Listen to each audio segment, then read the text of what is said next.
Et coucou tout le monde. Alors, quand vous allez voir, vous pourrez visionner cette vidéo, je serai en Tanzanie.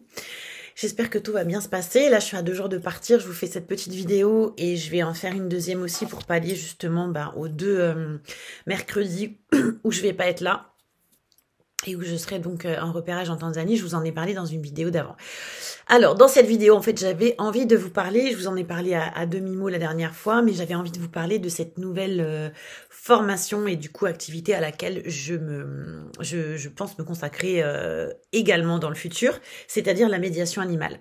Je ne sais pas si certains d'entre vous savent exactement ce que c'est. En fait, la médiation animale, on peut aussi appeler ça de la zoothérapie. C'est pas récent comme procédé, ça existe déjà depuis le siècle dernier. Ça s'est énormément développé aux États-Unis, en Angleterre, en Allemagne, qui sont des pays vachement plus précurseurs que la France pour ça. Le but étant donc d'arriver à aider, je vais pas dire soigner parce qu'on est sur d'autres types de thérapies, mais en tout cas, ah non, c'est mon chat qui gratte, à aider des personnes grâce au contact avec l'animal et donc au médiateur qui est là pour faire le lien justement entre la personne en demande et l'animal. Des personnes qui sont dans des situations, ça peut être de la dépression, ça peut être du burn-out, du bore-out, ça peut être des personnes avec un spectre autistique selon le degré. Voilà, différentes pathologies qui peuvent énormément être améliorées et permettre de vivre beaucoup mieux et beaucoup plus sereinement grâce à la thérapie avec l'animal. Le but étant bien évidemment la reconnexion à soi, mais aussi au monde qui nous entoure, au monde du vivant, à la nature évidemment et aux animaux. La médiation animale peut se faire avec des chiens, avec des chats, énormément avec des chevaux bien sûr, puisque les chevaux sont des animaux doués d'une sensibilité et d'une émotivité exceptionnelle. Et plus je côtoie les chevaux et plus je m'en rends compte. Donc ce sont des merveilleux vecteurs de médiation dans ce type d'activité. Donc voilà, je vais entamer une formation de 2 ans. Donc une grosse formation qui va être très importante pour moi. En fait, il y a plein de formations que j'ai envie de suivre à l'heure actuelle. C'est assez incroyable. Mais je vais me concentrer déjà sur celle-là parce que déjà 2 ans de formation avec des cours à la maison, des stages, etc. Ça va être assez intense en plus de mon travail. Et donc le but effectivement, c'est après de pouvoir me mettre à mon compte en tant que médiateur, que médiatrice animale. Voilà, donc j'espère que c'est quelque chose qui vous parle aussi. Je pense que moi j'ai en tout cas une sensibilité très très très forte par rapport aux animaux. Et je pense que cette activité pourra me permettre justement de mettre cette sensibilité à profit. Je pense aussi que le fait de faire le lien entre l'homme et l'animal, c'est bon pour notre planète, c'est bon pour nous, c'est bon pour tout le monde en fait. Et je pense aussi que des personnes qui n'auront pas forcément d'entrée de jeu, peut-être de sympathie, on va dire, ou en tout cas d'attirance vers les animaux, ce type de personnes qui peuvent ensuite bénéficier de l'aide d'un animal pour aller mieux, va permettre finalement de développer chez certaines personnes une empathie et une envie de protéger les animaux qu'ils n'auront peut-être pas eu avant cette expérience.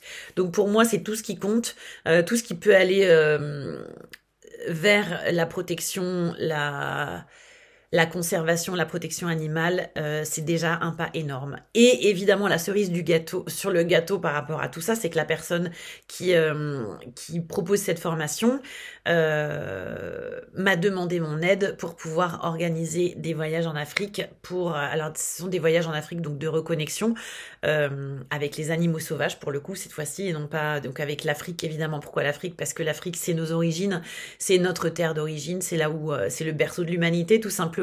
Donc quel meilleur endroit finalement pour se reconnecter à la source Et pour se retrouver quand on est perdu, paumé, en dépression, que ça va pas, qu'on a des énormes changements, qu'on est en burn-out ou tout ce genre de choses, que l'Afrique et que les animaux sauvages finalement, et ça je l'ai vécu déjà tellement de fois, à chaque fois que je retourne en Afrique c'est la même chose, c'est pour ça que je suis aussi excitée là à l'aube de mon nouveau départ en Tanzanie, c'est que c'est une reconnexion quoi qu'il arrive, incroyable et exceptionnel, et moi je sais que je pleure quand j'arrive et je pleure quand je pars, même si je suis toujours très contente de rentrer chez moi, c'est toujours très dur de quitter l'Afrique.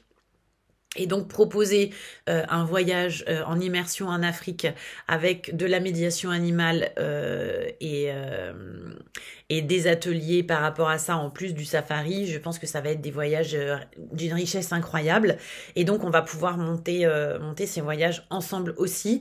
Et certainement ce seront des voyages où, quand je le pourrai en tout cas, je guiderai, je ferai la partie guidage. Donc la partie la partie guidage, repérage des animaux, éthologie, décrypter les scènes animalières, les comportements des animaux inter-espèces, tout ça, en plus de la partie médiation animale qui sera donc finalement menée par cette personne qui gère la formation. Donc je vous en reparlerai de toute façon plus en détail au fur et à mesure. Si ça vous intéresse, je pourrais vous parler un petit peu de temps en temps de ce que j'apprends dans cette formation et vous donner des petits tips. Si certains d'entre vous sont aussi intéressés par ce type de formation, n'hésitez pas à m'écrire. Voilà, en tout cas, ce que j'avais envie de vous dire dans cette vidéo, c'est ça. Je me suis inscrite à la formation, donc ça commence là dès ma rentrée de Tanzanie, donc dès le mois de juin. Et il y a aussi plein de formations qui sont liées aux chevaux que je vais faire. Alors, il y a une journée de stage que je vais faire cet été pour apprendre à faire des massages spécifiques pour des chevaux qui en ont besoin, qui ont des problèmes de dos, etc. Donc ça se passe dans un ranch, vraiment un ranch à l'américaine qui est à 30 minutes de route de chez moi. Donc ça va être génial et je vais faire ça au mois de juin. Et une autre formation en shiatsu adapté aux chevaux. Qui là pour le coup va demander beaucoup plus de temps et je pense que je la ferai après la formation de médiation animale parce que ça va demander encore une année de formation, mais ça va être quelque chose d'assez exceptionnel aussi. Et la personne qui présente la formation, elle donne un exemple assez incroyable. Elle parle justement du fait que elle avait une amie qui avait une jument qui apparemment les soins vétérinaires étaient arrivés à la fin, c'est-à-dire que le veto n'avait plus d'autre option que de dire moi je suis allée au bout du protocole, je peux plus rien faire pour elle. Et donc la seule issue c'est l'euthanasier. Et donc cette personne qui propose la formation en shiatsu a dit je vais essayer. Elle était encore en formation à ce moment-là, elle n'était pas diplômée. Elle a dit je vais essayer de faire le shiatsu, de toute façon on n'a plus rien à perdre. Et elle a commencé à faire des points de shiatsu sur la jument qui par la suite, à la suite du traitement, s'est levée. Et le lendemain, quand elle est arrivée pour voir comment elle allait, la jument elle était debout et elle mangeait.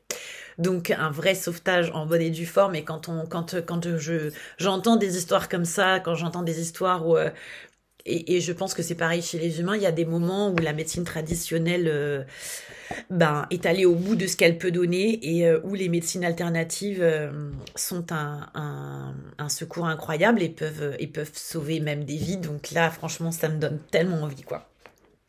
Voilà pour cette petite vidéo de update au niveau des projets, au niveau des activités futures. En tout cas, je vous en reparlerai. Je continue évidemment toujours en parallèle les safaris, la création de safaris sur mesure. N'hésitez pas à me contacter pour ça ou à m'envoyer des personnes qui souhaitent que je leur organise leur voyage. Sachez encore une fois que ce sera un voyage vraiment sur mesure, rien à voir avec des voyages tout packagés qu'on peut acheter dans une agence traditionnelle qui vend le monde entier évidemment, puisque moi je ne vends que l'Afrique et je ne suis spécialisée que sur des pays que je connais par cœur. Et que évidemment ça ne coûte pas plus cher puisque je fais un partage de commission avec les agences locales, l'agence locale pour laquelle je travaille, et que vous avez juste à acheter vos vols internationaux et que nous on vous récupère directement à votre arrivée à l'aéroport. Les liens pour aller sur mon site, pour acheter mon livre sont en description. Je vous dis à très vite et je vous embrasse.